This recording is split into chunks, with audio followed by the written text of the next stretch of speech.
Everyone, welcome back to my foundation classes your time classroom. तो guys, अभी हम लोग का टाइम हो चुका है, रात के 8 बज चुके हैं और डेली हम लोग इसमें क्या करते हैं, हम लोग लगाते हैं एक सेट जो आने वाले दरोगा एग्जाम के मद्देनजर रखते हुए आपका ये सेट बनाया गया है। ठीक है, लेकिन आने वाले किसी भी एग्जाम के लिए जो यहाँ पे भी जीके पूछे जाते हैं उन सभी जगहों के लिए इनका क्वेश्चन यानी इस सेट का क्वेश्चन वैलिड है और बहुत ही अच्छे लेवल के क्वेश्चन है। तो जल्दी से आप सभी जुड़ जाओ और फिर हम लोग स्टार्ट करते हैं आज का सेशन।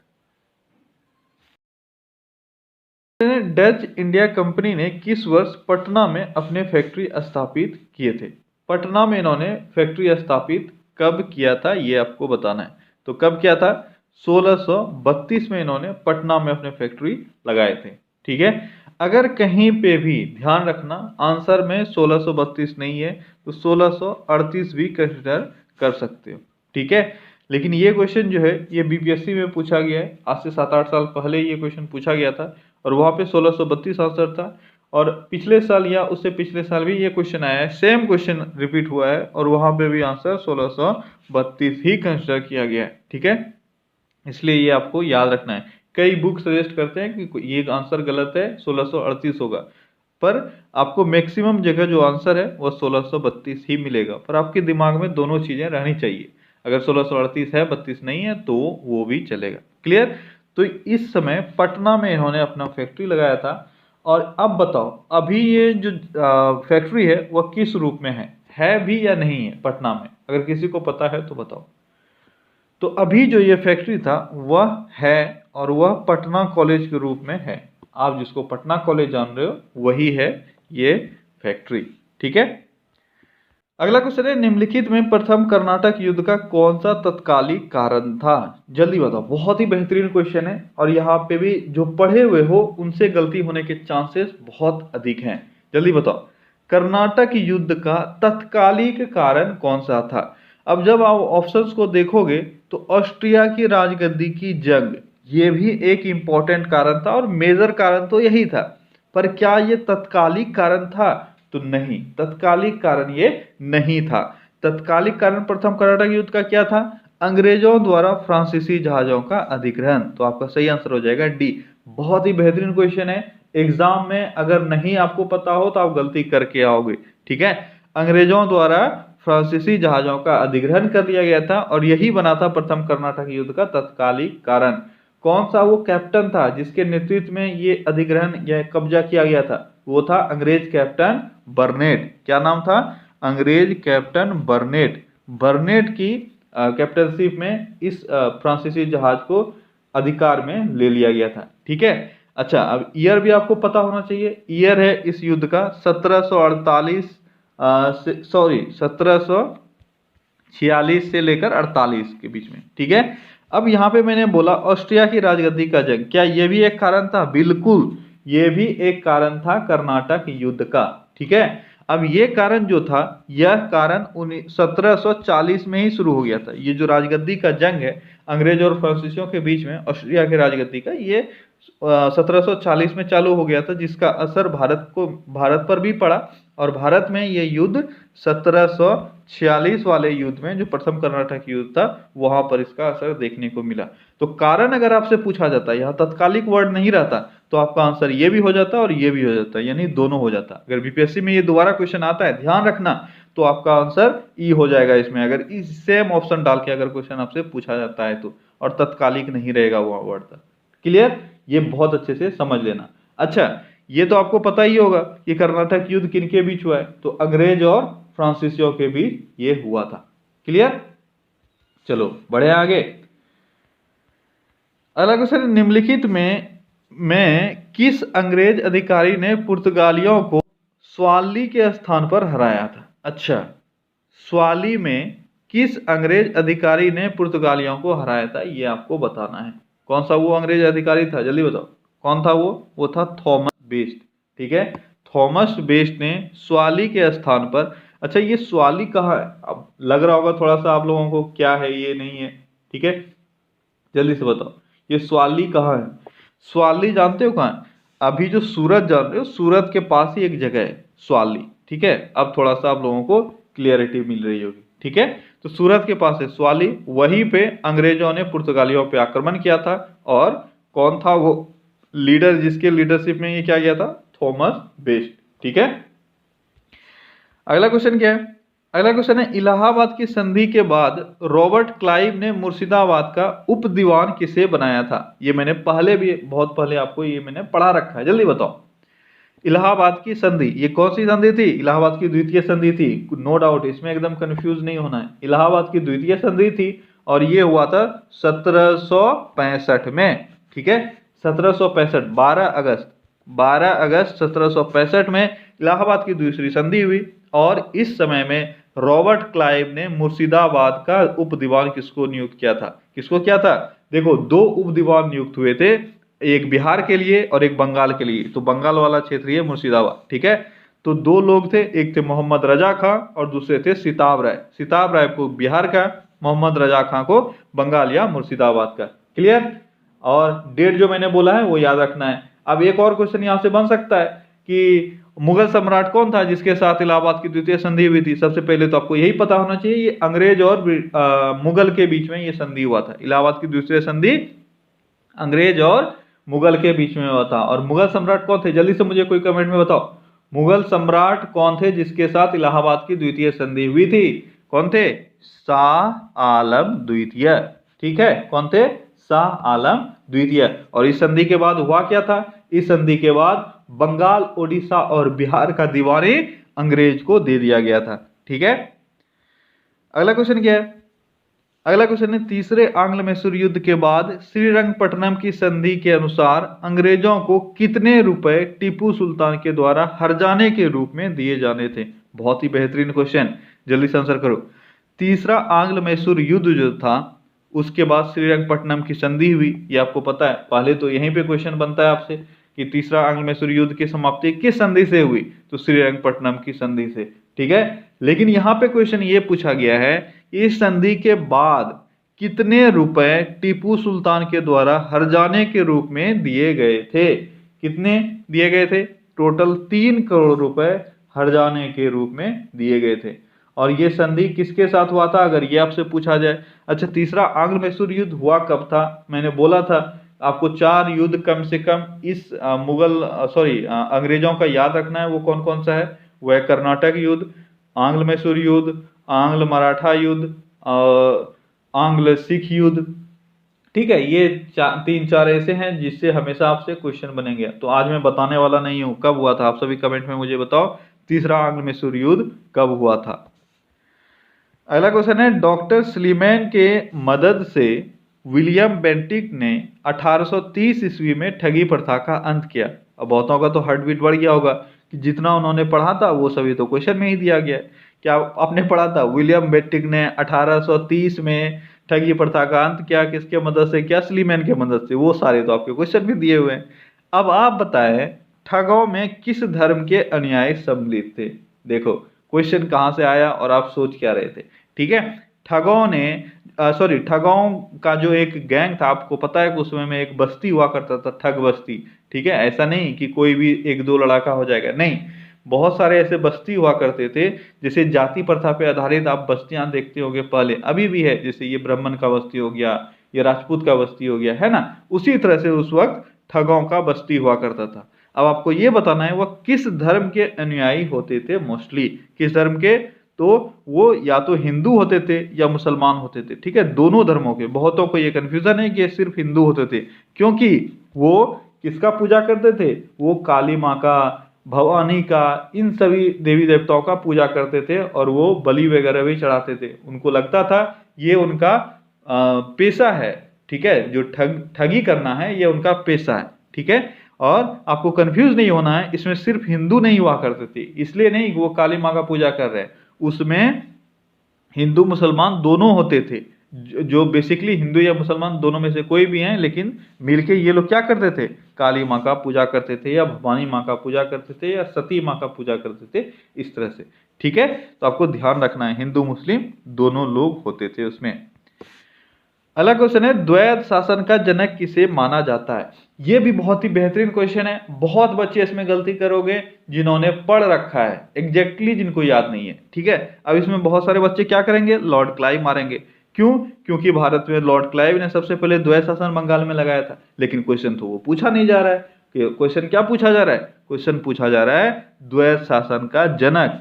द्वैध शासन का जनक कौन था? Lionel Curtis. क्या नाम था इनका? Sir Lionel cartridge.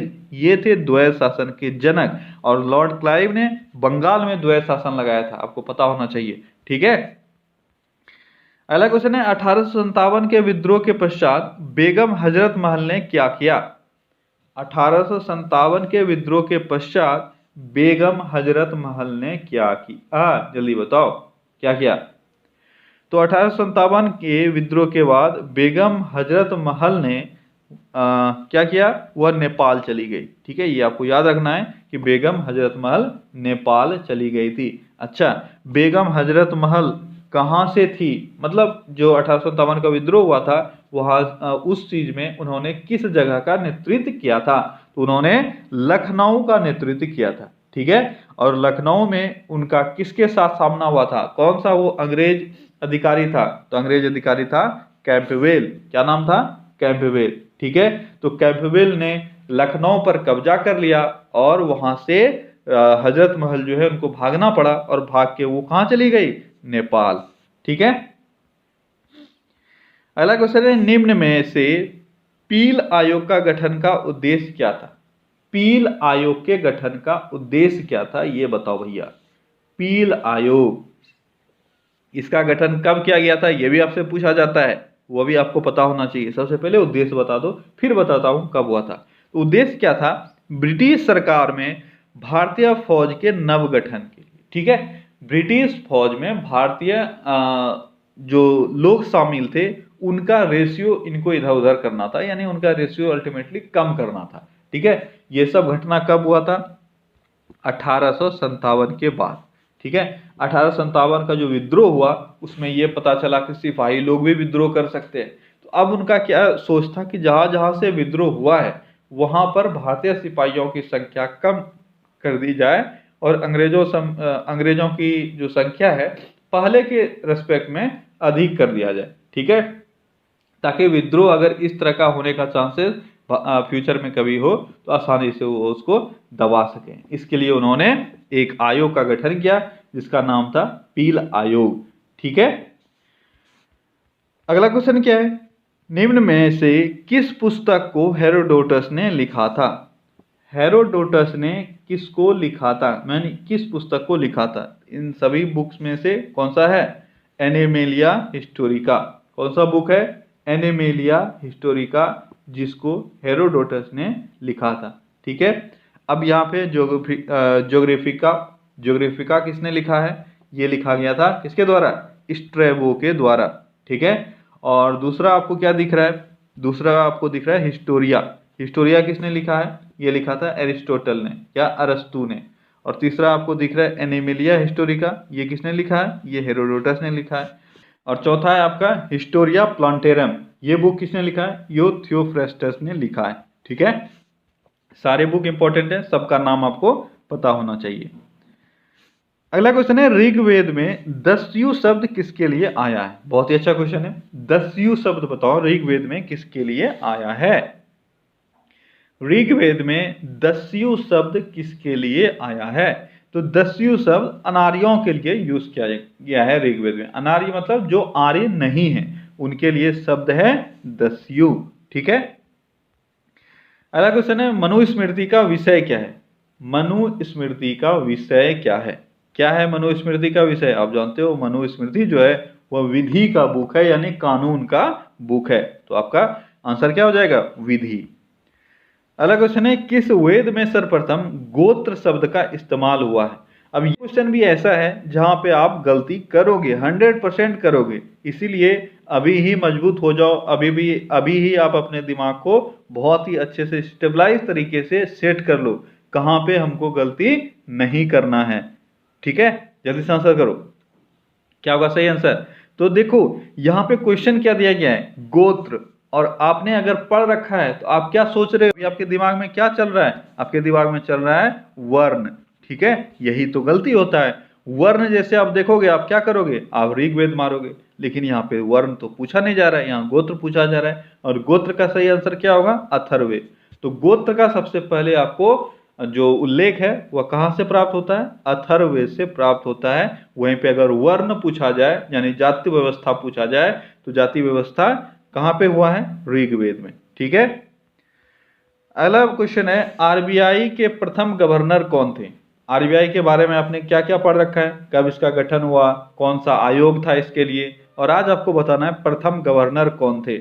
अब जिसको अच्छे से याद नहीं है वो सीडी देशमुख मार के निकल जाएंगे, जो कि गलत है।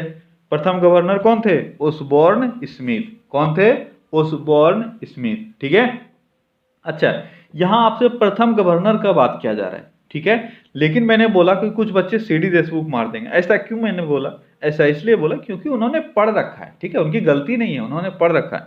सीडी देशमुख जो थे ये प्रथम भारतीय गवर्नर थे। ठीक है, आरबीआई के प्रथम भारतीय गवर्नर अगर पूछा जाए तो आंसर होगा सीडी देशमुख। लेकिन प्रथम गवर्नर अगर पूछा जाए जो 1935 में जब इसका गठन हुआ था, उस वक्त जो गवर्नर बने थे वो थे ओसबोर्न स्मिथ। एक और क्वेश्चन यहां से पूछा जाता है कि प्रथम महिला उप गवर्नर कौन बनी। अगर किसी को पता है जल्दी बताओ मुझे।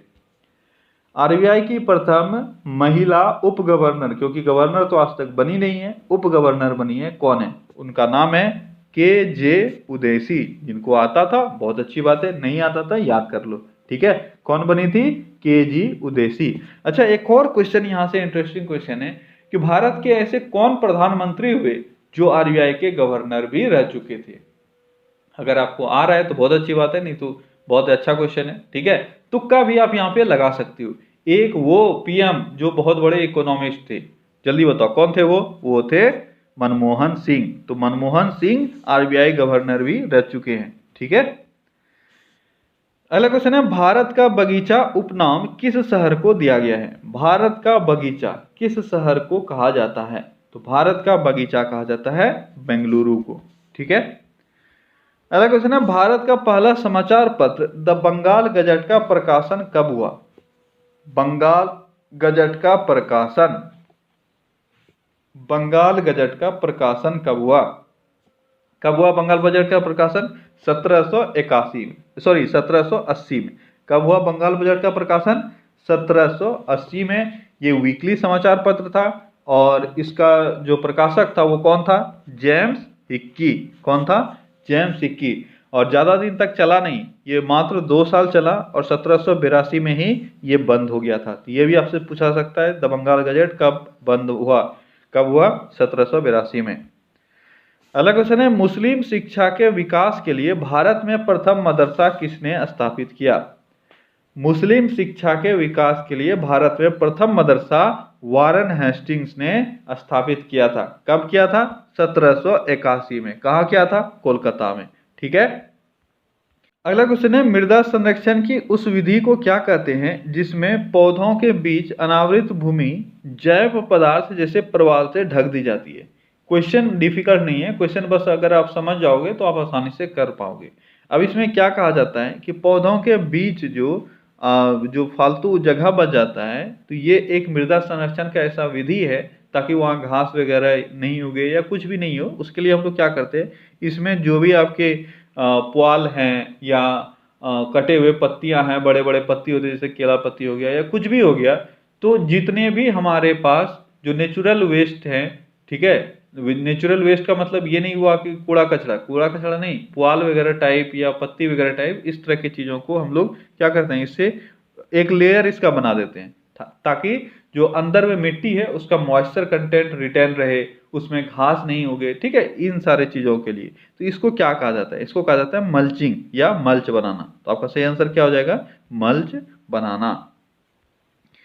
अगला क्वेश्चन क्या है, अगला क्वेश्चन है, वर्ग जिसमें जंतु जैसे मछली, उभयचर, सरीसृप, पक्षी और स्तनधारी आते हैं किस श्रेणी को निर्मित करते हैं। बहुत ही बेहतरीन क्वेश्चन आपके बायो से, क्वेश्चन में दम है। अगर आप बोलना चाहो तो इस क्वेश्चन को बोल सकते हो, क्योंकि जब तक आपको पूरा समझ नहीं हो ना तब तक आप इस क्वेश्चन को नहीं कर पाओगे।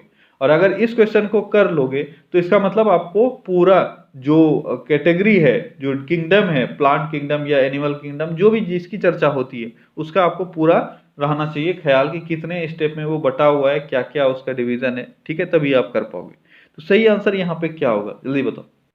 तो आपका सही आंसर होगा संघ या फाइलम। ठीक है, क्या होगा सही आंसर, संघ या फाइलम। देखो इसको एक बार जान लो, हो सकता है आपको याद रह जाए, ठीक है, नहीं याद है तो आप दोबारा फिर से देखना, आप इसको स्क्रीनशॉट लेके रख लेना, उसको याद करने का कोशिश करना, कहीं कॉपी पे इसको नोट डाउन कर लो। ठीक है, दुनिया में इस पृथ्वी पर जितने भी स्पीसीज हैं, जो भी हैं, जैसे भी है, जितना भी है सबको एक कैटेगरी में रखा गया जिसको हम लोग बोलते हैं डोमेन। ठीक है, यानी सबसे बड़ा अगर पूछा जाए श्रेणी तो वो क्या होता है, वो होता है डोमेन। ठीक है, डोमेन को बांटा गया है किंगडम में, जैसे कि आप सुनते हो प्लांट किंगडम, एनिमल किंगडम, सुनते हो ना, यानी इसको किंगडम में बांटा गया डोमेन को। किंगडम के बाद क्या आता है, किंगडम के बाद आता है फाइलम। ठीक है, अगर देखो यहाँ पे इस क्वेश्चन में मछली, उभयचर, सरीसृप, पक्षी, अलग अलग तरह के एनिमल्स दिख रहे हैं ना, स्तनधारी। अब अगर यहाँ पे मैं प्लांट्स भी जोड़ देता तो मेरा आंसर क्या होता, किंगडम, क्योंकि किंगडम में ही सबको शामिल किया गया। ठीक है, लेकिन यहाँ प्लांट्स है नहीं, यानी ये किंगडम के बाद का स्टेप हो सकता है, तो बाद इसके बाद आता है फाइलम। ठीक है, अब यहाँ पे दिख रहा है किसी एक कैटेगरी का तो जीव है नहीं, मछली है, उभयचर है, सरीसृप है, स्तनधारी है, यानी जितने भी तरह के एनिमल हैं वो सभी आ चुके हैं, और वो सभी किंगडम के बाद वाले इसी चीज में ही आ सकते हैं, और वो है फाइलम। तो आपका यहाँ आंसर क्या हो जाएगा, संघ। अब जैसे जैसे फाइलम के बाद फिर आप आगे बढ़, क्या होगा, कैटेगराइज, और ये कैटेगरी सॉर्ट होता जाएगा, यानी एक आप पर्टिकुलर किसी सेक्टर में आप बढ़ते जाओगे। ठीक है, तो फाइलम के बाद क्या आता है, फाइलम के बाद आता है क्लास। क्या आता है, क्लास। ठीक है, तो ये फाइलम से छोटा कैटेगरी हुआ। अब क्लास के बाद क्या आता है, क्लास के बाद आता है ऑर्डर। कहीं आप नोट डाउन इसको कर लो। ठीक है, क्लास के बाद क्या होता है, ऑर्डर। ऑर्डर के बाद क्या होता है, फैमिली। ठीक है, आप किस जानते हो, आप पूछते हो ये किस कुल का फैमिली है। ठीक है, जैसे आलू का क्या कुल क्या है, जल्दी से मुझे कोई कमेंट में बताओ, आलू का क्या है, क्या है आलू का कुल, यानी फैमिली, बहुत बार पूछा गया है। तो आलू का जो फैमिली है वो है सोलेनेसी। ठीक है, सोलेनेसी, ये आपको याद रहना चाहिए, बहुत बार पूछा गया है। ठीक है, तो कहाँ तक आप पहुंचे थे फैमिली तक। फैमिली के बाद होता है जीनस। ठीक है, और उसके बाद होता है स्पीसीज। फिर से आप एक बार पूरा देख लो, पूरा ऑर्डर आपको याद रखना है। सबसे पहले डोमेन, डोमेन के बाद किंगडम, किंगडम के बाद फाइलम।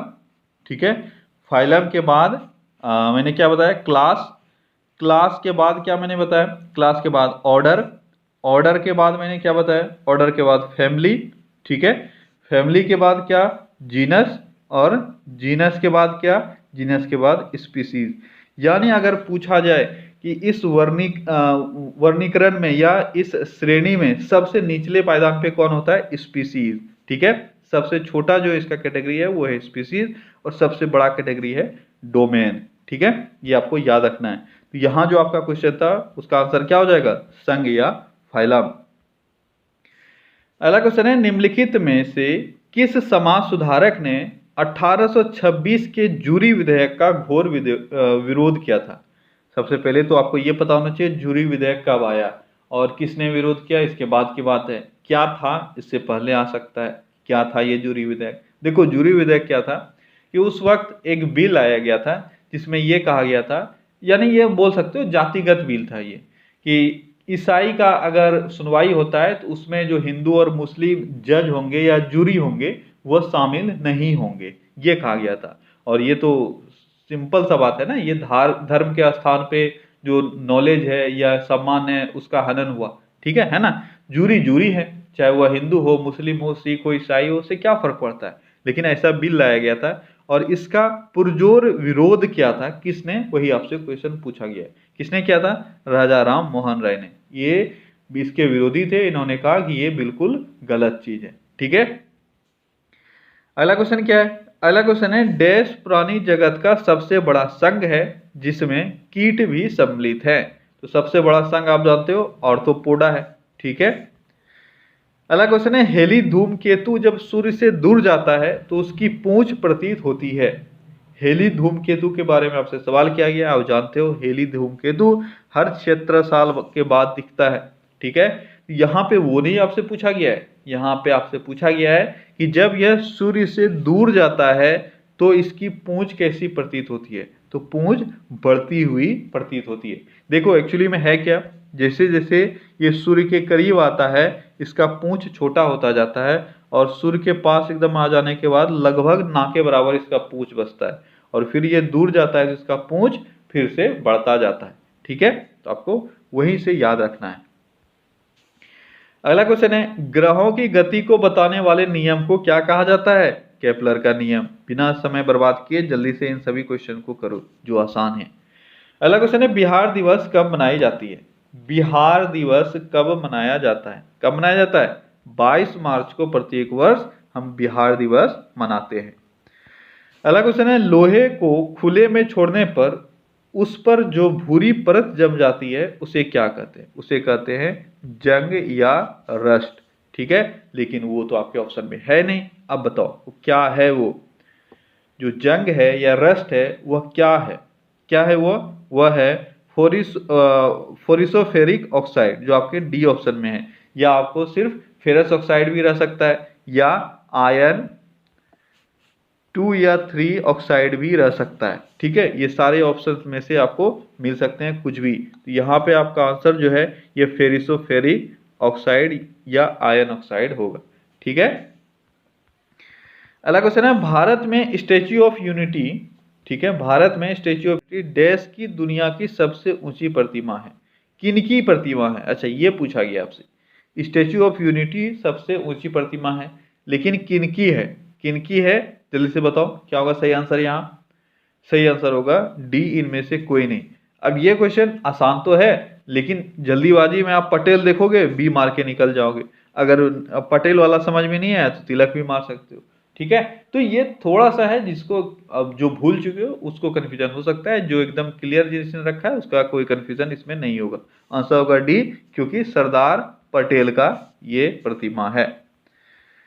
अगला क्वेश्चन है, निम्न में से कौन सा धातु सबसे कठोर है? धातु सबसे कठोर कौन सा है? अब यहाँ पे भी गलती करोगे आप, अगर क्वेश्चन ध्यान से नहीं पढ़ोगे आंसर हीरा टिक करोगे और निकल जाएगा। हीरा क्या धातु है मेरे भाई? नहीं है। तो आप आंसर आपने कैसे कर दिया? यही तो एग्जाम में भी गलती करके आती हो ना। अगर तत्व तो पूछा जाता है यहाँ पे तो आंसर होता है हीरा, लेकिन तत्व तो पूछा नहीं गया है, यहाँ पे धातु पूछा गया है। तो धातु जो भी आपके ऑप्शन हैं इसके हिसाब से प्लेटिनम होगा। ठीक है, अगर प्लेटिनम नहीं रहता, टंगस्टन ऑप्शन में रहता तो टंगस्टन भी आंसर हो सकता था। ठीक है, लेकिन यहाँ पे प्लेटिनम सबसे अधिक कठोर धातु जो आपके ऑप्शन है उसके हिसाब से, और तत्व अगर पूछा जाता तो आंसर होता है हीरा। अगला क्वेश्चन है, राष्ट्रीय ग्रामीण रोजगार गारंटी अधिनियम पारित किया गया था कब? राष्ट्रीय ग्रामीण रोजगार गारंटी अधिनियम कब पारित किया गया था? तो ये 2005 में पारित किया गया था। अगला क्वेश्चन है, बेगम हजरत महल भारत के निम्नलिखित में से किस विद्रोह में शामिल हैं? अच्छा, बेगम हजरत महल, अच्छा इनके बारे में तो शायद आपने एक क्वेश्चन ऊपर कर लिया ना, एक ही दिन आपका 2 क्वेश्चन आ गया। चलो कोई नहीं, जल्दी बताओ कौन सा वो विद्रोह है? सिपाही विद्रोह, अभी आपने पढ़ा था सिपाही गदर, उसी सिपाही विद्रोह को कहा गया 1857 के विद्रोह को। और बेगम हजरत महल कहाँ से शामिल हुई थी? लखनऊ से शामिल हुई थी। और यह किन से लड़ी थी? तो कैंपबेल से। ठीक है, अगला क्वेश्चन है, उस प्रसिद्ध भारतीय क्रिकेटर का नाम बताइए जिसने a sanctuary is not enough book लिखी है। ए सेंचुरी इज नॉट इनफ, ये बुक किस क्रिकेटर का है? किसका है? सौरभ गांगुली का ये बुक है, ए सेंचुरी इज नॉट इनफ। अगला क्वेश्चन है, डैश सबसे छोटा जीवित पक्षी है। सबसे छोटा जीवित पक्षी कौन सा है? ये है हमिंग बर्ड। ठीक है, अगला क्वेश्चन है, संतृप्त हाइड्रोकार्बन को क्या कहा जाता है? संतृप्त हाइड्रोकार्बन, इंग्लिश वाले जिनको हिंदी में प्रॉब्लम हो रहा है, सेचुरेटेड हाइड्रोकार्बन। आप बताओ सेचुरेटेड हाइड्रोकार्बन को क्या कहा जाता है? क्या कहा जाता है? एल्केन कहा जाता है। जानबूझ के मैंने कंफ्यूज आपको नहीं किया है, नहीं तो एल्कीन और एल्काइन डाल के भी मैं और आपको कंफ्यूज कर सकता था, लेकिन मेरा पर्पस यहाँ पे ये था कि आप इसको सीखो। ठीक है, अगर आपको नहीं आता है तो क्या कहा जाता था? क्या क्या कहा जाता है? एल्केन। किसको? तो संतृप्त यानी सैचुरेटेड हाइड्रोकार्बन को, ठीक है। और अगर आपसे पूछा जाए अनसैचुरेटेड हाइड्रोकार्बन को, जो बच गया आपका एल्कीन और अल्काइन, क्या है? एक है एल्केन, एक है एल्कीन और एक है अल्काइन। तो अल्कीन और अल्काइन ये दोनों चीजें अनसैचुरेटेड हाइड्रोकार्बन में आते हैं। अनसैचुरेटेड हाइड्रोकार्बन अगर द्विबंध है, ठीक है, द्विबंध है तो ये हो जाएगा अल्कीन, ठीक है, अल्कीन। और अगर त्रिबंध है तो ये हो जाएगा कौन सा? अल्काइन, ठीक है, अल्काइन। ये दो चीजें हैं, आपको याद रखना है। और अगर सैचुरेटेड हाइड्रोकार्बन है तो वो हो जाएगा अल्केन, ठीक है। अगला क्वेश्चन है, एक तत्व के नाभिक में 10 प्रोटॉन और 17 न्यूट्रॉन उपस्थित हैं, तब उसकी द्रव्यमान संख्या कितनी होगी? बहुत ही आसान सा क्वेश्चन। द्रव्यमान संख्या क्या होती है? Proton plus neutron. 10 प्रोटॉन है, 17 न्यूट्रॉन है, तो आपका सही आंसर हो जाएगा 27। आसान सा क्वेश्चन है। अगला क्वेश्चन है, बिहार में सबसे कम जनसंख्या वाला जिला कौन सा है? बिहार में सबसे कम जनसंख्या वाला जिला कौन सा है? बताओ क्या होगा सही आंसर? सही आंसर होगा शेखपुरा। तो बिहार में सबसे कम जनसंख्या कहां पे है, किस जिला में है? तो ये है शेखपुरा में। और सबसे अधिक अगर जनसंख्या पूछा जाए तो कौन सा शहर होगा? वो होगा पटना, ठीक है। पटना जिला जो है ये सबसे अधिक जनसंख्या वाला जिला है। बिहार में कितने जिला है टोटल? बिहार में 38 जिला है, ठीक है। अगर अनुमंडल पूछा जाए तो 101 हो जाएगा। और अगर पॉपुलेशन पूछा जाए कि पॉपुलेशन में बिहार का स्थान क्या है पूरे देश में, तो पॉपुलेशन में स्थान है 3rd, ठीक है। पॉपुलेशन डेंसिटी में अगर आपसे पूछा जाए, घनत्व में अगर पूछा जाए तो है पहला स्थान, ठीक है, 1102, ठीक है। इसका जो पॉपुलेशन डेंसिटी है वह 1102 प्रति किलोमीटर है, ठीक है। और अगर पूछा जाए क्षेत्रफल में इसमें इसका भारत का स्थान कितना है, तो क्षेत्रफल में इसका भारत में स्थान है 12वां, ठीक है। और कुछ पूछा जा सकता है? चलो पूछा जाएगा तो देखा जाएगा।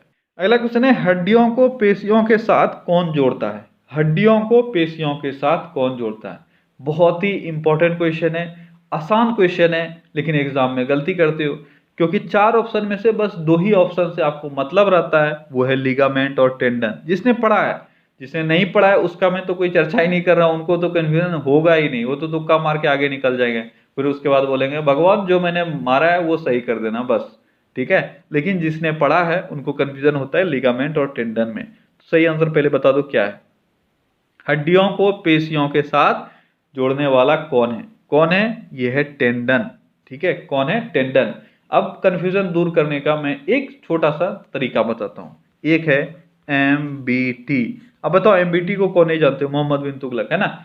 एमबीटी मोहम्मद बिन तुगलक के लिए ये शॉर्ट फॉर्म इस्तेमाल किया जाता है, और कोई ऐसा तैयारी करने वाला स्टूडेंट नहीं होगा जो ये शॉर्ट फॉर्म नहीं जानता होगा, सभी को पता होगा एमबीटी, ठीक है। तो एमबीटी याद रखना, यहां से हम लोग इसको लगा देंगे किस में? हड्डी और पेशी में। एम से हो गया मसल्स, बी से हो गया बोन, टी से हो गया टेंडन, ठीक है। जब भी आपको कंफ्यूजन हो तो आप याद रखना कि हड्डी और मांसपेशी ये जो जोड़ने वाले हैं वो कौन है? वो है टेंडन। तो हड्डी और मांसपेशी, कुछ आपको दिमाग ही नहीं लगाना है, आपको बस याद रखना है कि हड्डी हड्डी मांसपेशी पेशी में एमबीटी था एक कोई चीज, ठीक है। क्या था? एमबीटी। आपका ऑटोमेटिकली क्लियर हो जाएगा कि मसल्स को बोन से कौन जोड़ता है? टेंडन। दूसरा क्या आता है? बोन टू बोन, ठीक है। तो बोन टू बोन कौन जोड़ेगा? आपका लिगामेंट। ऑटोमेटिकली दूसरा हो जाएगा ना, ठीक है। इसको याद रखना, एमबीटी क्या है? एमबीटी मसल्स, बोन्स और टेंडन, ये तीनों एक साथ है। क्लियर? अब तो नहीं भूलोगे। अगला क्वेश्चन है, बिहार में सबसे कम लिंगानुपात वाला जिला। अच्छा, ये भी आपसे पूछा जा सकता था, ये तो मैंने ऊपर देखा ही नहीं। चलो ठीक है, अब बताओ सबसे कम लिंगानुपात वाला जिला बिहार में कौन सा है? लिंगानुपात अगर पूछा जाए कि सबसे कम बिहार में कहां है, तो क्या होगा सही आंसर? सही आंसर होगा मुंगेर, ठीक है। मुंगेर में सबसे कम लिंगानुपात है। और सबसे अधिक लिंगानुपात अगर पूछा जाए तो आंसर होगा गोपालगंज। क्या होगा? गोपालगंज। अगला क्वेश्चन है, हीमोग्लोबिन की कमी से कौन सा रोग होता है? हीमोग्लोबिन के कमी से कौन सा रोग होता है? इन सभी में अगर देखोगे तो 2 ऐसा ऑप्शन है जो आपको थोड़ा सा कंफ्यूज कर सकता है, एक है ल्यूकेमिया और एक है एनीमिया। तो अगर किसी को एग्जैक्टली याद है तब तो कोई बात नहीं, उनकी बल्ले बल्ले, लेकिन अगर नहीं है तो फिर थोड़ा सा कंफ्यूजन हो सकता है। क्या होगा सही आंसर? सही आंसर होगा एनीमिया। ठीक है, खून के कमी से या हीमोग्लोबिन की कमी से या आयरन की कमी से, ये 3 तरह के क्वेश्चन पूछे जाते हैं। खून की कमी, हीमोग्लोबिन की कमी या आयरन की कमी, इन सभी के कमी से क्या होता है? एनीमिया। ठीक है, लुकेमिया जो है यह एक कैंसर का एक टाइप है। ठीक है, तो इसको खून की कमी से कोई संबंध नहीं है। अच्छा, एक और बीमारी है, ऊपर दिख रहा था, ये क्या है? हीमोफीलिया। आप जानते हो हीमोफीलिया में क्या होता है? खून निरंतर बहते रहता है, अगर कहीं पे चोट लग जाए तो खून में जो खून जमता जो है, जो आप घाव देखते हो, घाव के ऊपर या कहीं पे कट लगता है उसके ऊपर जो खून कुछ देर में जम जाता है, वो प्रोसेस नहीं होता है, यानी ब्लड क्लॉटिंग का प्रोसेस इनके शरीर में नहीं होता है और खून निरंतर बहते जाता है। अगला क्वेश्चन है, पोलियो का टीका सर्वप्रथम किसने बनाया था? आसान सा क्वेश्चन है, किसने बनाया था? जॉन सॉल्क ने। ठीक है, अगला क्वेश्चन है, निकट दृष्टि दोष वाले व्यक्ति किस लेंस का प्रयोग करते हैं?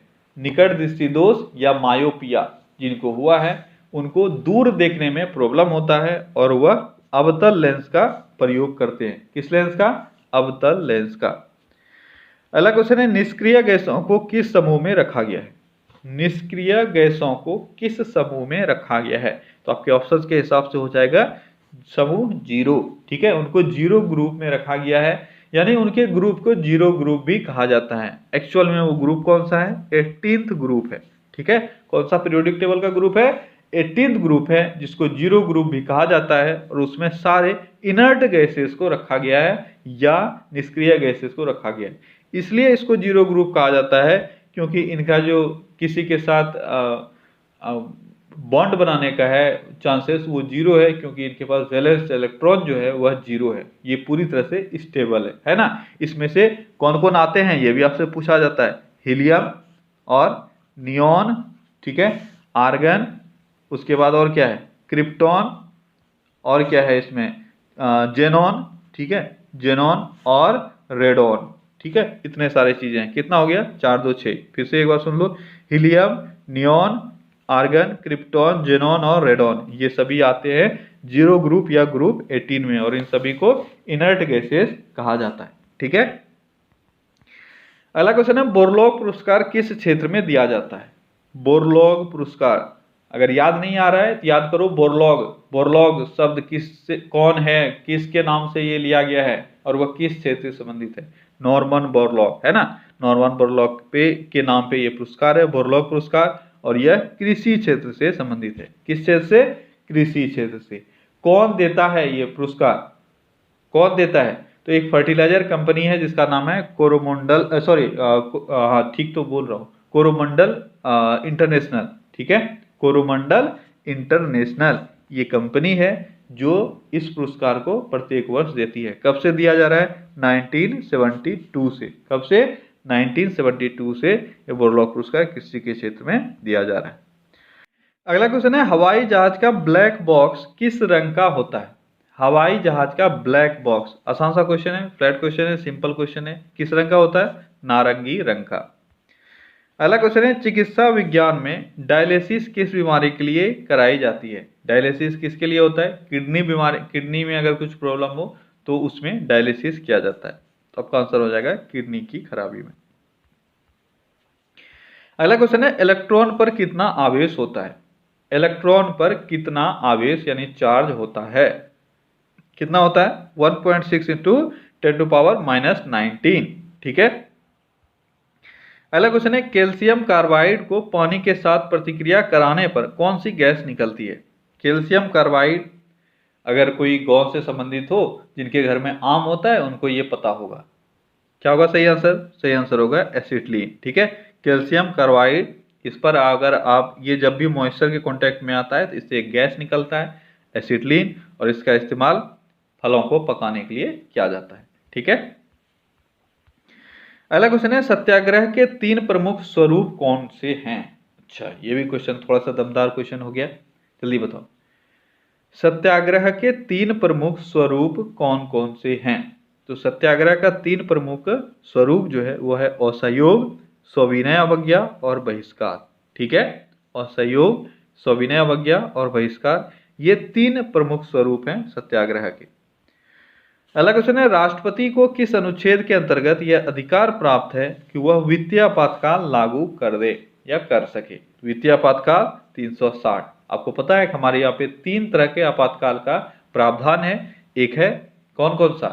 एक है आपातकाल जो 352 में है, उसके बाद राष्ट्रपति शासन 356 और वित्तीय आपातकाल 360। ये सभी किस भाग में है? भाग 18 में इनकी चर्चा की गई है। ठीक है। अगला क्वेश्चन है, निम्न में से कौन से विषय हमारे संविधान की समवर्ती सूची में शामिल नहीं है? समवर्ती सूची में कौन सा विषय शामिल नहीं है? तो इन चारों में से अगर आप देखोगे, शेयर बाजार जो है, शेयर बाजार यह सिर्फ संघ सूची का विषय है, यह संघ और राज्य दोनों का विषय नहीं है, इसलिए ये समवर्ती में नहीं है। तो आपका सही आंसर क्या हो जाएगा? सही आंसर हो जाएगा डी, शेयर बाजार तथा फ्यूचर्स मार्केट। ठीक है।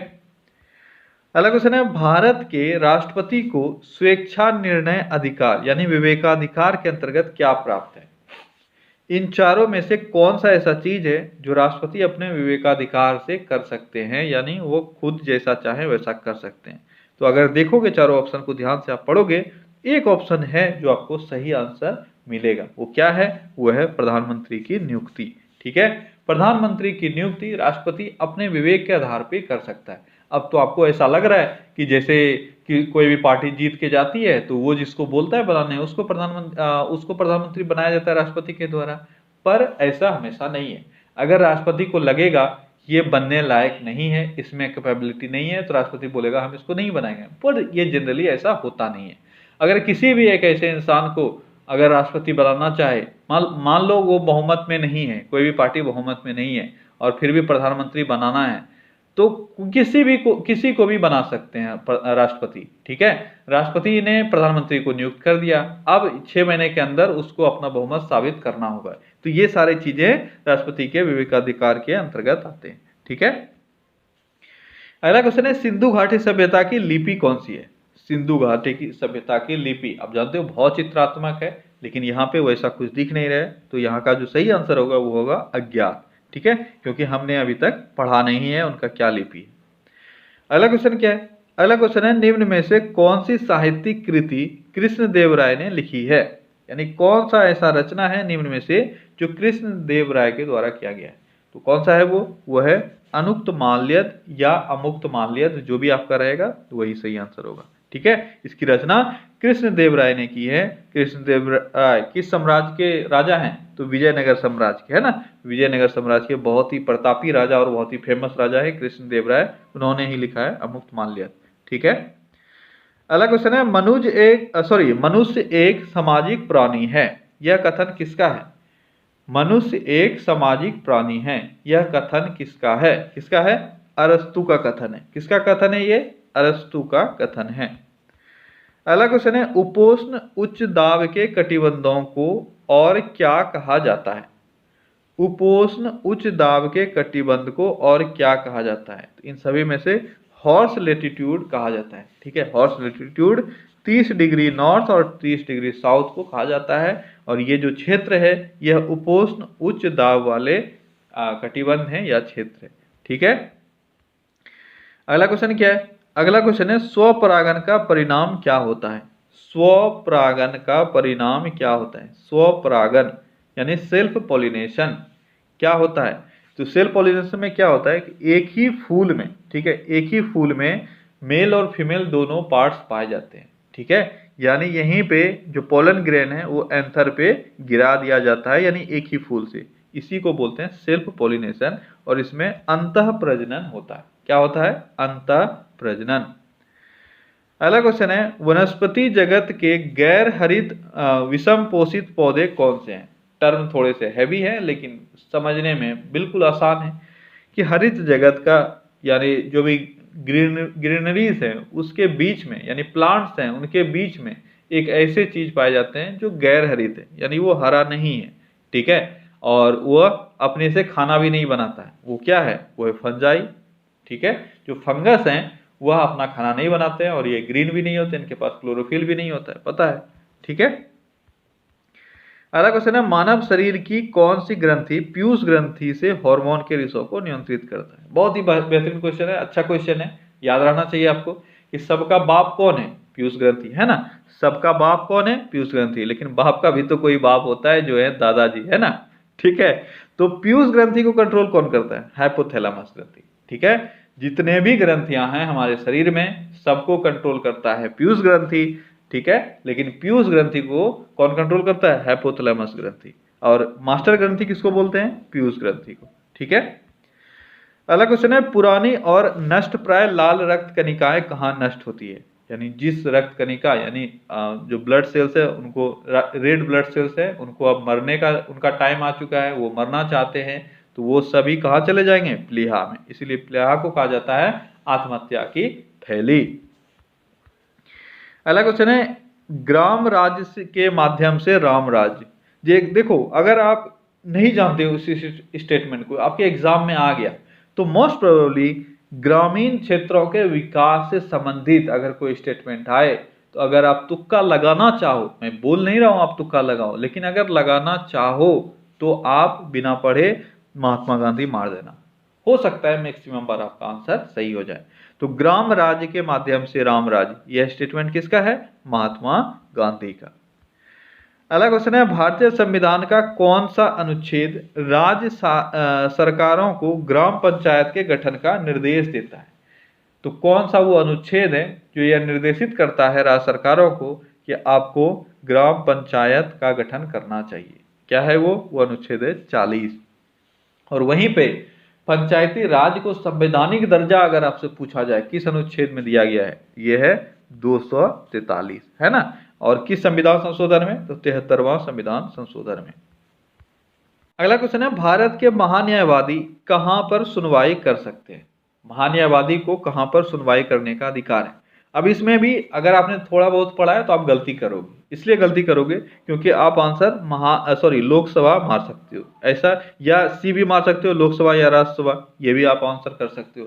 ऐसा क्यों है? ऐसा इसलिए है क्योंकि आपने पढ़ रखा है कि महान्यायवादी जो है वह लोकसभा या राज्यसभा में किसी भी सेशन में वो पार्टिसिपेट कर सकते हैं, वो सारा चीज कर सकते हैं, सिर्फ वो वोटिंग नहीं कर सकते। ठीक है, लेकिन यहाँ पे उन सारी चीजों की चर्चा की ही नहीं गई है। यहाँ पे क्या गया है, वह कहाँ पर सुनवाई कर सकते हैं, यानी सुनवाई करने का उनको अधिकार है। तो ये अधिकार कोर्ट से रिलेटेड है और इनको अधिकार है कि यह भारत के किसी भी कोर्ट में सुनवाई कर सकते हैं। ठीक है, आपका सही आंसर होगा भारत का कोई भी विधि न्यायालय। अगला क्वेश्चन है, प्राचीन चोल साम्राज्य की राजधानी कहां पर थी? अब ये भी आपको एक ऐसा क्वेश्चन है जो गलत करवाएगा, क्योंकि प्राचीन वर्ड जुड़ गया है और आपको याद रहता है चोल साम्राज्य का। यही तो है क्वेश्चन का डिफरेंस। क्वेश्चन का आप बोलते हो लेवल चेंज हो गया, क्वेश्चन का लेवल चेंज इसी तरह से होता है। टफ क्वेश्चन अगर आ रहा है तो आप या तो आपको आएगा या नहीं आएगा, लेकिन जो इजी में से टफ किया गया है ना, वो आपको लगता है ये तो मैं कर ही लूंगा, और वहीं पे आप गलती करके आते हो, वहीं पे आपका स्कोर कम हो जाता है। जल्दी बताओ क्या होगा सही आंसर? तो यहाँ पे सही आंसर होगा उरैयूर। क्या होगा? उरैयूर। उरैयूर इसकी प्राचीन राजधानी थी, प्राचीन चोल की राजधानी थी उरैयूर, और बाद में इसको ट्रांसफर कहाँ किया गया था? तंजावर। कहाँ किया गया था? तंजावर। ठीक है, यहाँ पे टाइपिंग भी एरर हो गया है, तंजावर हो गया, लेकिन कोई बात नहीं। ठीक है, तो बाद में तंजावर हो गया था। और इसकी स्थापना किसने की थी? चोल की स्थापना विजयालय। किसने की थी? विजयालय ने। अगला क्वेश्चन है, नीचे दिए गए दिल्ली के सुल्तानों के वंशों को कालक्रम अनुसार सजाना है आपको। कब किनका वंश आया, सजाना है। इसके लिए मैंने बोला है एक ट्रिक है, वो आपको याद रखना है। गुलाब खिले तो सांस लो, गुलाब खिले तो सांस लो। गुलाब यानी गुआ से हो गया गुलाब, ठीक है, खो से हो गया खिलजी, गुलाब खिले तो से हो गया तुगलक, सांस लो, सांस सो हो गया सैयद, लो से हो गया लोदी। बस ये 5 वंश है जो आपको याद रखना है, और कई बार एग्जाम में ये ऑर्डर पूछा गया है, इसलिए आपको ये बहुत मदद करता है। यहाँ पे क्या है? दिल्ली सुल्तानों का वंशों का कालक्रम बताना है। यहाँ पे है क्या? खिलजी, तुगलक, सैयद और गुलाम। तो सबसे पहले आ गया गुलाम, यानी 4 आ जाएगा सबसे पहले, ये 2 ऑप्शन खत्म। उसके बाद गुलाम के बाद आएगा खिलजी, यानी 1, तो दोनों में है।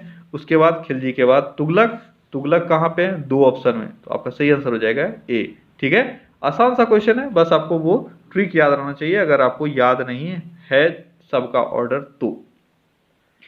अगला क्वेश्चन है, संविधान के अंतर्गत भारतीय लोकतंत्र के आदर्शों को हम कहाँ देख सकते हैं? आसान सा क्वेश्चन है, देखो क्वेश्चन और टिक कर दो प्रस्तावना कि भारतीय संविधान का जो आदर्श है, भारतीय लोकतंत्र का जो आदर्श है, वह हमें संविधान के किस भाग में देखने को मिलेगा? प्रस्तावना में। ठीक है। अगला क्वेश्चन है, भारत के नियंत्रक एवं महालेखा परीक्षक की नियुक्ति कौन करता है? कौन करता है? राष्ट्रपति करते हैं, और कौन करेगा? तो नियंत्रक एवं महालेखा परीक्षक का अनुच्छेद है 148 और इनकी नियुक्ति राष्ट्रपति के द्वारा की जाती है। इसके अनुच्छेद में और क्या बोलता हूं मैं, क्या था, अटॉर्नी जनरल, ठीक है, महान्यायवादी, इनके अनुच्छेद में अक्सर बच्चों को कंफ्यूजन होता है, तो दोनों को अच्छे से याद रखो। नियंत्रक एवं महालेखा परीक्षक यानी कैग का अनुच्छेद जो है वो है 148 और अटॉर्नी जनरल, ठीक है, अटॉर्नी जनरल का जो अनुच्छेद है वो है 76। ये दोनों में कंफ्यूज नहीं होना है, दोनों को अच्छे से याद रखना है। अगला क्वेश्चन है, दक्षिण अमेरिका के शीतोष्ण घासों को क्या कहा जाता है? दक्षिण अमेरिका के शीतोष्ण घास स्थल जो है, ग्रासलैंड है, उनको क्या कहा जाता है? बताओ क्या कहा जाता है? उनको कहा जाता है पंपास। ठीक है। और वहीं पे उत्तरी अमेरिका का अगर पूछा जाएगा तो होगा प्रेरीज। ठीक है। अगला क्वेश्चन है, भारत में डच का सबसे प्रारंभिक उपनिवेश कहां था? भारत में डच का सबसे प्रारंभिक उपनिवेश कहां था? यह था मसूलीपट्टनम में। कहां था? मसूलीपट्टनम में, जहां पे इन्होंने 1605 में अपना फैक्ट्री लगाया था। इसके बाद इन्होंने पुलिकट में 1610 में लगाया, फिर सूरत ये पहुंचे थे 1616 में। ये 3 का है जहां पे आपसे डेट भी पूछा जा सकता है। तो मसूलीपट्टनम में कब लगाया गया? 1605 में। इसके बाद पुलिकट में 1610 और सूरत में 1616। ठीक है। एक्चुअली में इसका डेट इसलिए पूछा जाता है क्योंकि यही 3 जो है यह इनका मेन आप बोलते हो उपनिवेश बना। ठीक है। और बड़े शहरों के रूप में इनको जाना जाता है। तो इन तीनों के बारे में आपको याद रखना पड़ेगा। अगला क्वेश्चन है, ब्रिटिश शासन के दौरान तत्कालीन मद्रास प्रेसिडेंसी में रैयतवाड़ी प्रणाली की शुरुआत करने वाला कौन था? कौन था? कौन था? जल्दी बताओ कौन था? अब कोई कमेंट में राशि मत बोल देना। कौन था रैयतवाड़ी प्रणाली की शुरुआत करने वाला? कौन था? ये था थॉमस मुनरो। ठीक है। 1820 में इसने पूरे मद्रास प्रेसिडेंसी में रैयतवाड़ी प्रथा को लागू कर दिया।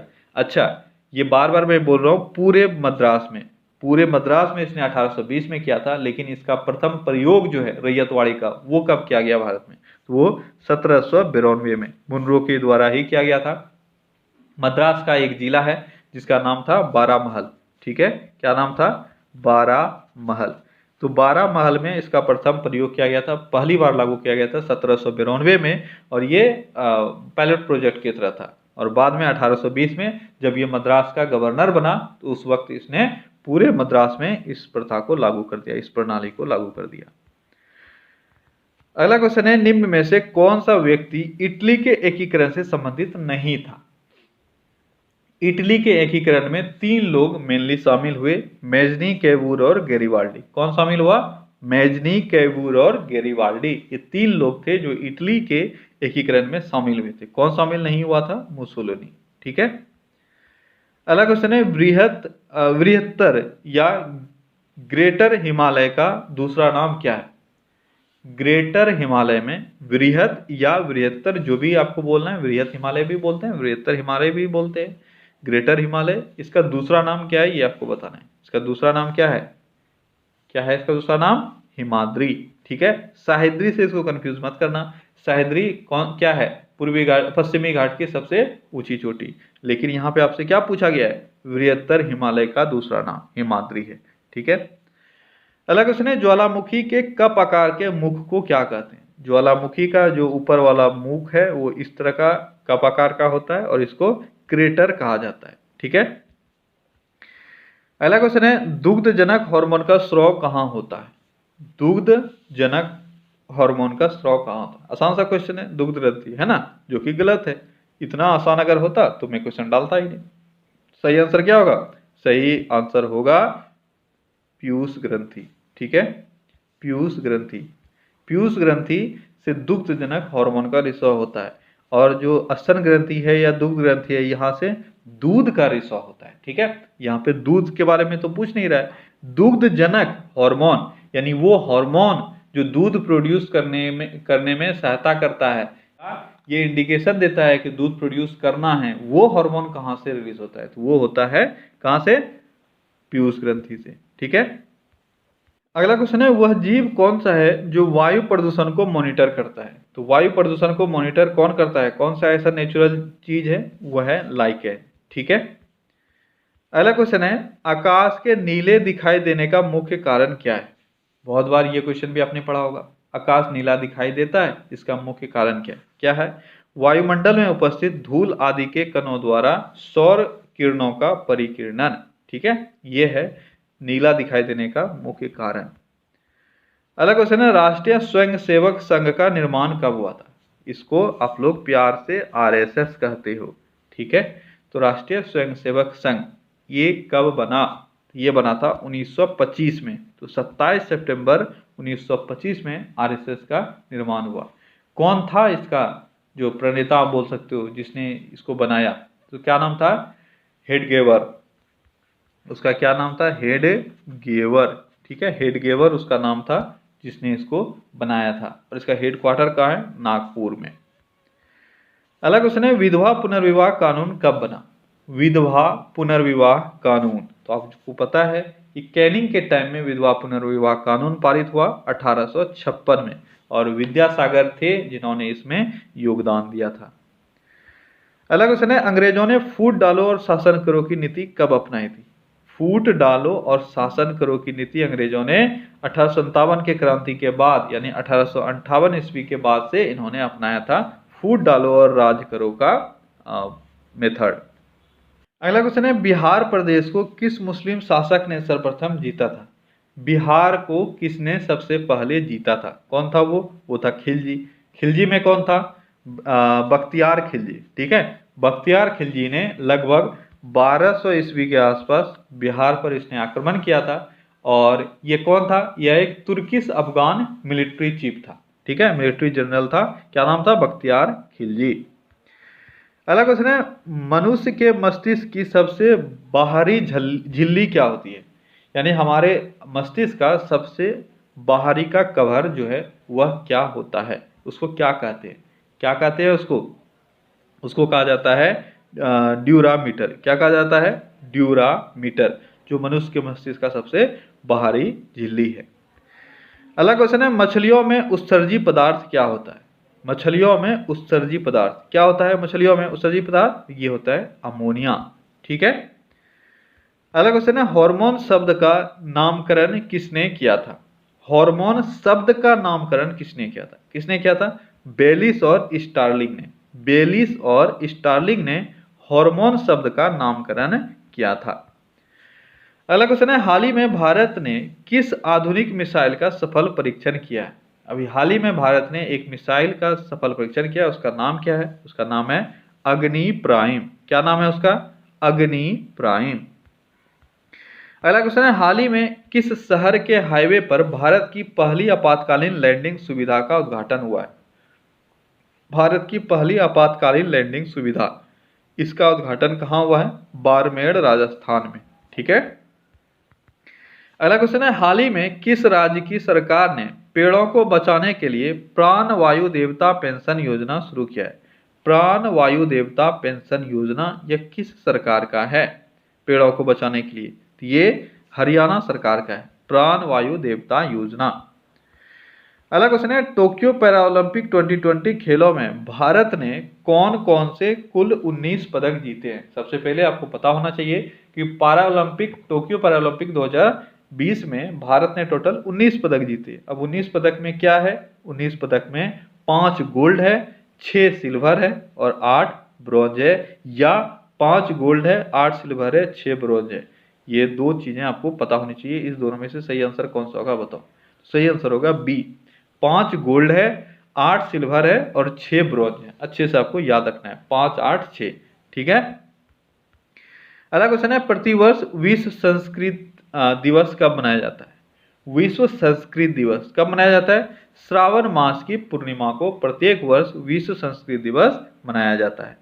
अगला क्वेश्चन है, हाल ही में किस राज्य में भारत की सबसे बड़ी फ्लोटिंग सोलर पीवी परियोजना की शुरुआत हुई है? फ्लोटिंग सोलर पीवी परियोजना की शुरुआत सबसे बड़ी कहाँ हुई है? ये हुई है आंध्र प्रदेश में। ठीक है। अगला क्वेश्चन क्या है, हाल ही में किस राज्य के पूर्व मुख्यमंत्री रहे कल्याण सिंह का 89 वर्ष की अवस्था में निधन हो गया? कल्याण सिंह का भी हाल ही में निधन हुआ है, बहुत इंपॉर्टेंट है, आपसे एग्जाम में पूछा जा सकता है कि कौन से राज्य के वो सीएम रह चुके हैं। तो वह उत्तर प्रदेश के पूर्व सीएम है। ठीक है, क्या नाम है उनका? कल्याण सिंह। और बाबरी मस्जिद वाला जो कांड हुआ था उस वक्त वो सीएम थे। अगला क्वेश्चन है, हाल ही में दिए गए वर्ष 2021 के Indian film festival of Melbourne awards में किसे सर्वश्रेष्ठ अभिनेत्री का खिताब मिला? किसको मिला है? विद्या बालन को इसमें सर्वश्रेष्ठ अभिनेत्री का खिताब दिया गया है। अगला क्वेश्चन है, हाल ही में कौन सा राजमार्ग भारत का पहला ई व्हीकल फ्रेंडली हाईवे बना है? ई व्हीकल फ्रेंडली हाईवे, यह कौन सा राजमार्ग बना है भारत में? कौन सा है? दिल्ली चंडीगढ़ हाईवे। अगला क्वेश्चन है, हाल ही में किस राज्य में भारत का पहला स्मॉग टावर लगा है? भारत का पहला स्मॉग टावर कहाँ लगा है? दिल्ली में लगा है। अगला क्वेश्चन है, हाल ही में किस राज्य में मोहल्ला, मानपुर, शक्ति, सारंगगढ़, बिलाईगढ़ और महेंद्रगढ़ नाम से 4 नए जिले बनाए गए? 4 नया जिला है, मोहल्ला मानपुर, शक्ति सारंगगढ़, बिलाईगढ़ और मनेंद्रगढ़। ठीक है, ये 4 जिला किस राज्य के हैं? ये है छत्तीसगढ़ के। क्लियर। अगला क्वेश्चन है, हाल ही में कौन कैंपस में फायर स्टेशन वाला भारत का पहला अस्पताल बना है? भारत का ऐसा पहला अस्पताल जिसके कैंपस में फायर स्टेशन बना है वो है एम्स दिल्ली। ठीक है। अगला क्वेश्चन है, हाल ही में भारत में दुनिया का कौन सा सबसे बड़ा जीन बैंक बना है? यानी कितने नंबर का वो जीन बैंक है जो भारत में बना है? वो दूसरे नंबर का, यानी दूसरा सबसे बड़ा जीन बैंक अगर पूछा जाए दुनिया में कहाँ बना है तो वो बना है भारत में। ठीक है, भारत में कहाँ बना है? न्यू दिल्ली में। ठीक है, भारत के नई दिल्ली में दुनिया का दूसरा सबसे बड़ा जीन बैंक बना है। पहला कहाँ है? पहला है नॉर्वे में। ठीक है, कहाँ है? नॉर्वे में, नेशनल जीन बैंक, ये नॉर्वे में स्थित है, यह दुनिया का सबसे बड़ा जीन बैंक। अगला क्वेश्चन है, हाल ही में कौन सैटेलाइट फोन से लैस होने वाला भारत का पहला राष्ट्रीय उद्यान बना है? तो सैटेलाइट फोन से लैस होने वाला काजीरंगा है जो भारत का पहला उद्यान बना है। अगला क्वेश्चन है, हाल ही में किस राज्य में भारत का पहला ड्रोन फॉरेंसिक प्रयोगशाला अनुसंधान केंद्र शुरू हुआ है? ड्रोन फॉरेंसिक प्रयोगशाला अनुसंधान केंद्र कहाँ शुरू हुआ है? ये शुरू हुआ है केरल में। अगला क्वेश्चन है, हाल ही में पीएम मोदी ने प्रतिवर्ष किस तारीख को विभाजन विभीषिका स्मृति दिवस मनाने की घोषणा की है? तो 14 अगस्त को इस बार नरेंद्र मोदी ने घोषणा किया कि प्रत्येक वर्ष इस दिन हम लोग विभाजन विभीषिका स्मृति दिवस मनाएंगे। अगला क्वेश्चन है, हाल ही में जारी ग्लोबल यूथ डेवलपमेंट इंडेक्स 2020 में भारत का रैंक कौन सा है? ग्लोबल यूथ डेवलपमेंट इंडेक्स 2020, इसमें भारत का रैंक है 122वां।